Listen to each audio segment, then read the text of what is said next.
அனைத்து அன்பான சொந்தங்களே, எந்த குடும்பம் வாழும் வளரும் என்றால் எந்த குடும்பத்தில் அன்பை காட்டுகிறார்களோ, பணிவோடு இருக்கிறார்களோ, தன்னடக்கத்தோடு இருக்கிறார்களோ, விட்டு கொடுத்து போகிறார்களோ, எல்லோரிடமும் மரியாதையுடன் நடத்துகிறார்களோ, அந்த குடும்பம் வாழும் வளரும்.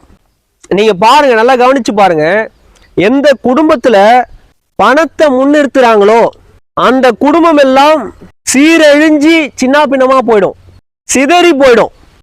எந்த குடும்பத்துல அன்பை முன்னிறுத்துறாங்களோ, பாசத்தை முன்னிறுத்துறாங்களோ, பணிவை முன்னிறுத்துறாங்களோ, தன்னடக்கத்தை முன்னிறுத்துறாங்களோ, மதிப்பு மரியாதையும் முன்னிறுத்துறாங்களோ, அந்த குடும்பம் எல்லாம் வாழும் வளரும், சிறப்பாக வாழும். நீங்க பாருங்க, காசு தான் முக்கியம், குடும்பத்துல காசு தான் முக்கியம், காசுக்காக தான் கணவன், காசுக்காக தான் மனைவி, காசுக்காக தான் பிள்ளைகள், காசுக்காக தான் அப்பா அம்மா, காசுக்காக தான் சொந்தக்காரங்க, இப்படி இருந்தா அந்த குடும்பமே சின்ன பின்னமா போய் செதறி போயிடும்.